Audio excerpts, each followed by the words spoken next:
Terima kasih Anda masih bersama kami di Sindo Today bersama saya Nata Arman dan Anita Dewi. Pemirsa, pemesanan tiket kereta api angkutan Lebaran 2026 sudah dibuka. Ya, calon penumpang ini sudah bisa membeli tiket untuk keberangkatan 11 Maret mendatang.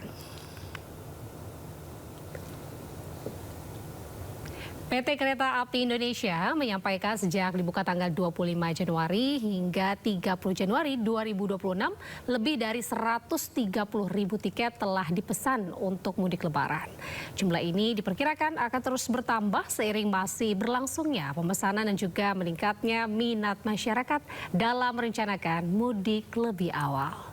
Calon penumpang sudah bisa membeli tiket untuk jadwal keberangkatan 11 Maret hingga 16 Maret melalui seluruh kanal resmi KAI. 200 ribu rupiah ya.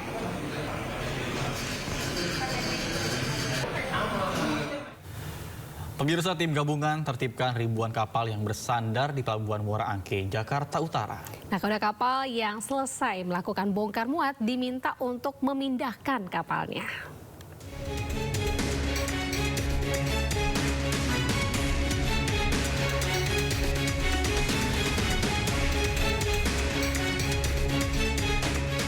Direktorat Polisi Perairan dan Udara Ditpolairut Polda Metro Jaya menertibkan penumpukan kapal di Pelabuhan Muara Angke, Jakarta Utara. Penertiban dilakukan demi keselamatan bersama serta menjaga fungsi jalur pelayaran Muara Angke yang vital bagi aktivitas nelayan. Kasubdit Patroli Polairut Polda Metro Jaya AKBP Helmi Wibowo menyebut, penertiban difokuskan pada kapal yang mengganggu jalur pelayaran.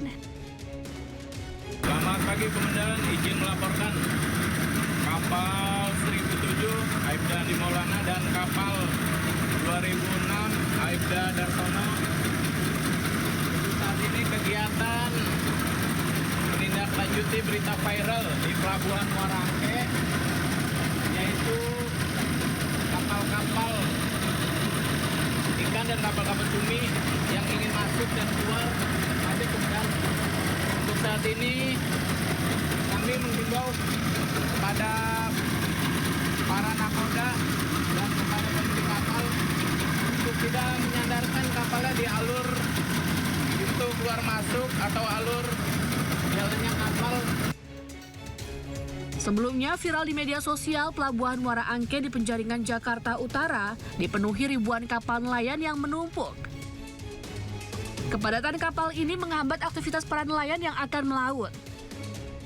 Setidaknya ada 2.500 kapal bertumpuk tak beraturan. Selain menghambat aktivitas mencari nafkah, para nelayan juga khawatir banyaknya kapal yang menumpuk dapat menyebabkan kebakaran. Tim Liputan iNews melaporkan. Ya, Anita dan juga pemirsa, rupanya lalu lintas padat ini bukan cuma ada di jalanan darat, ternyata di laut juga bisa padat oleh kapal. Benar sekali, Nata. Nah, sepertinya nih yang terjadi di Pelabuhan Muara Baru, Jakarta Utara ini, bagaimana sebenarnya keadaan di sana? Kita bisa langsung mengetahui kondisi di sana. Ada rekan kita, Kea Dela Rosa, yang juga dengan juru kamera Seto Pratomo, yang saat ini sudah berada di Pelabuhan Kali Asin Muara Angke. Selamat pagi, Kea. Apa benar terjadi penumpukan kapal nelayan di sana sampai dengan saat ini?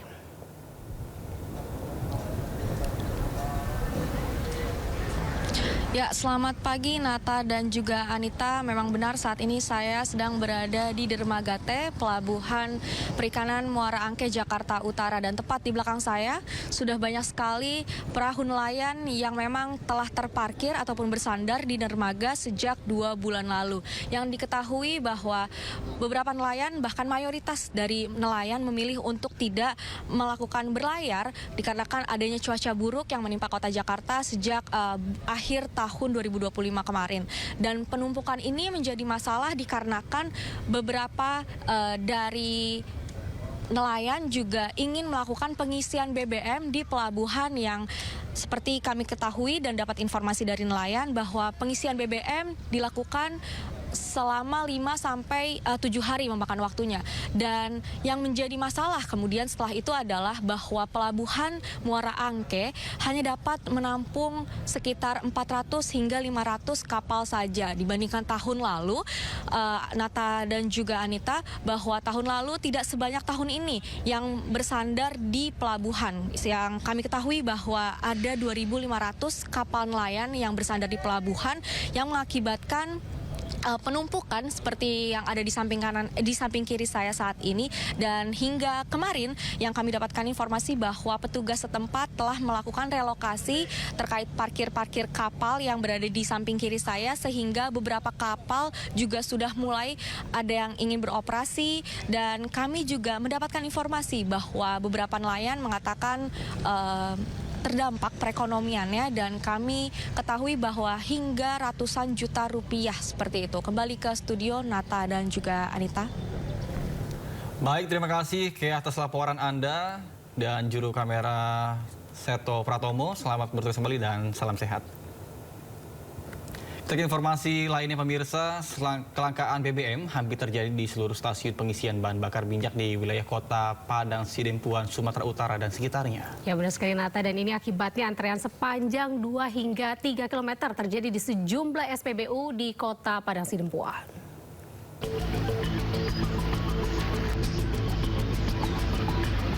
Inilah antrean kendaraan roda 2 maupun roda 4 yang terjadi di sejumlah stasiun pengisian bahan bakar minyak yang berada di kota Padang Sidempuan, Sumatera Utara pada Minggu malam. Masyarakat rela antri selama 5-6 jam untuk mengisi penuh tangki kendaraan mereka. Sedangkan untuk kendaraan roda 4 jenis Pertalite dan Solar harus menunggu lebih lama. Akibatnya kendaraan antre mengular 2 hingga 3 km di sejumlah ruas jalan yang berada di sekitar SPBU.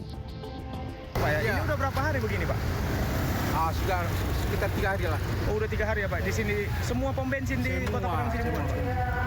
Dan setahu Bapak kendalanya apa, Pak? Oh, belum, bermacam-macam lah. Bermacam-macam. Ada yang bilang kapalnya lah, ada yang bilang jembatannya yang rusak.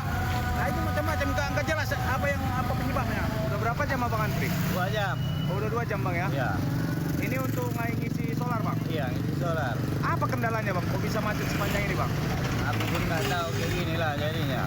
Oh, jadi Abang terganggu lah ke apa, Bang ya? Waktu Iyalah. Abang terbuang ya? Iyalah. Merugi lah gitu, Bang ya? Gila. 2 jam di sini ngantri, tahu-tahu nanti nggak dapat. Oh, sering kayak gitu, Bang? Iyalah. Masyarakat berharap agar pemerintah dan pihak terkait menanggapi serius permasalahan ini, mengingat BBM merupakan kebutuhan utama untuk mobilitas masyarakat sehari-hari. Dari Padang Sidempuan, Sumatera Utara, Indra Mulia Siagian, Ainus melaporkan.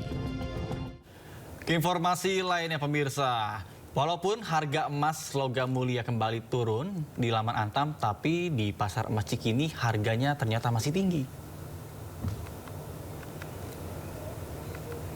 Di Pasar Emas Cikini, Jakarta, harga emas antam logam mulia dibanderol Rp3.300.000 per gramnya. Sementara itu, pedagang toko emas Cikini, Jakarta mengaku fluktuasi harga emas logam mulia ini sudah terjadi sejak 1 bulan terakhir. Pernah tertinggi mencapai Rp3.600.000 per gram dan terendah di Rp3.300.000 per gram. Namun di Laman Antam harga emas kini menurun menjadi Rp3.150.000 per gramnya.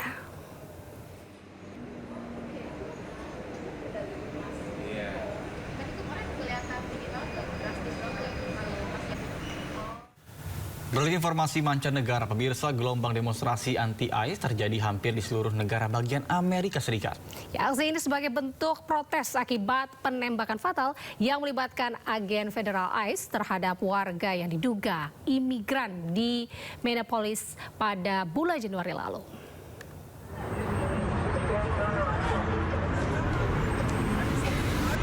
Para demonstran berkumpul di luar pusat penahanan metropolitan di pusat kota Los Angeles dalam aksi protes nasional ICE Out yang menuntut agen imigrasi federal meninggalkan lingkungan mereka. Para pengunjuk rasa meneriakkan slogan dan mengibarkan bendera, dengan beberapa di antaranya terlihat berteriak kepada para petugas. Aksi ini menyusul pawai besar-besaran anti-ICE yang diikuti oleh sekitar 5.000 hingga 7.000 orang yang menuntut penghapusan lembaga federal tersebut. Aksi unjuk rasa menolak ICE juga terjadi di Minneapolis. Para pengunjuk rasa meneriakkan kata-kata kasar dan membuat gerakan provokatif kepada para petugas. Menurut laporan, setidaknya 1 orang ditangkap oleh petugas keamanan yang mengawal aksi unjuk rasa.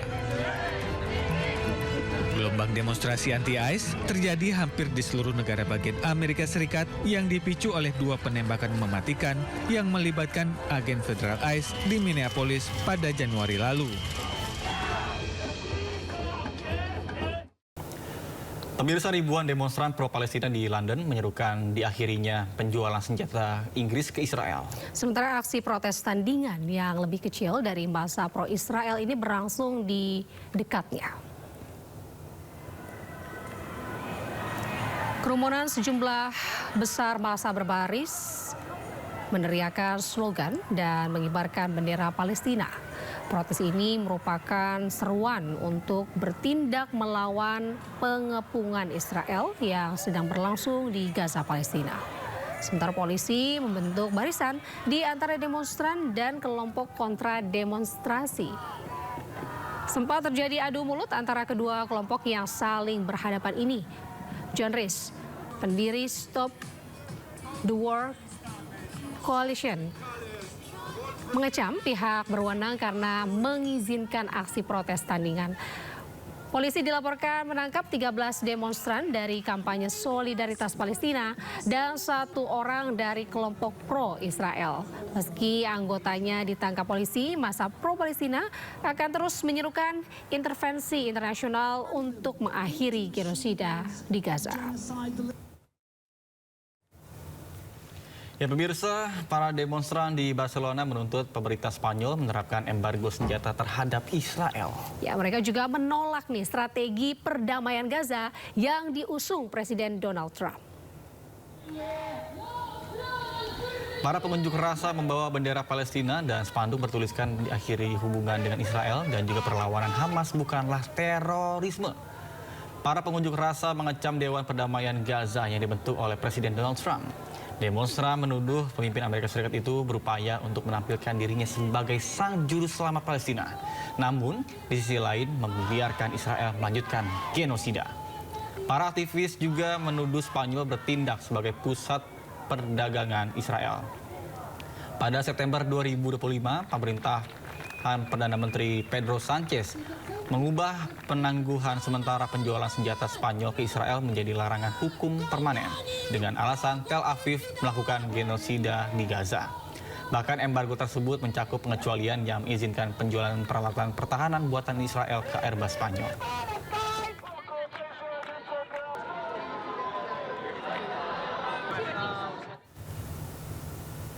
Pemirsa, 5 orang dilaporkan tewas dalam 2 ledakan terpisah di Iran yang diduga kuat akibat kebocoran gas. Ya, insiden ini terjadi di tengah meningkatnya ketegangan antara Iran dan Amerika Serikat.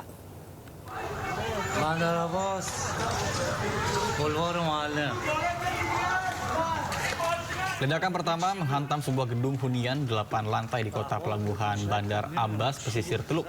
Otoritas setempat melaporkan 1 orang tewas dan 14 lainnya mengalami luka-luka.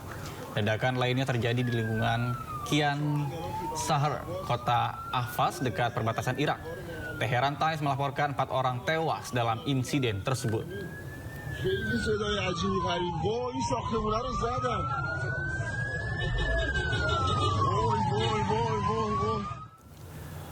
Pemirsa, pemimpin tinggi Iran, Ayatollah Ali Khamenei, kembali muncul ke publik untuk pertama kalinya setelah negara kaya minyak ini berminggu-minggu dilanda kerusuhan.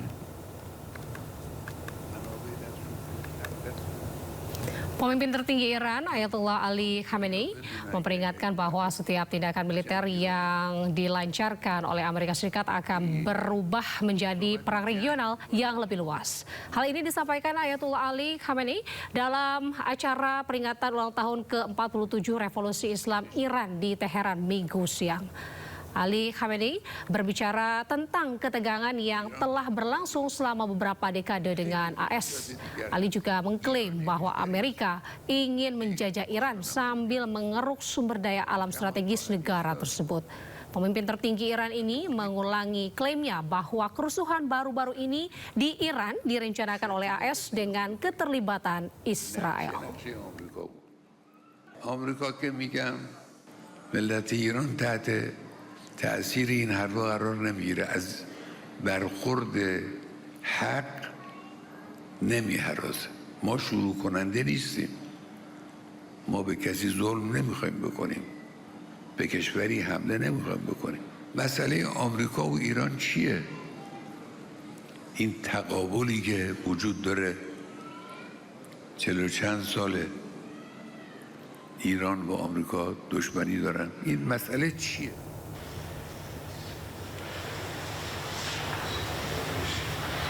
Ya, sebelumnya pada Sabtu siang, pemimpin tertinggi Iran Ali Khamenei mengunjungi makam Imam Khomeini di Teheran. Khamenei bersama dengan Hasan Khomeini memberikan penghormatan dan melakukan doa di makam tersebut. Kunjungan tersebut berlangsung menjelang perayaan Dawn selama 10 hari untuk memperingati kemenangan Revolusi Islam ke-47. Selain mendoakan Imam Khomeini, pemimpin tertinggi Iran ini juga memperbarui kesetiaan kepada cita-citanya. Upacara ini berlangsung di tengah peningkatan kekuatan militer Amerika Serikat di kawasan tersebut dan peringatan akan kemungkinan tindakan terhadap Iran.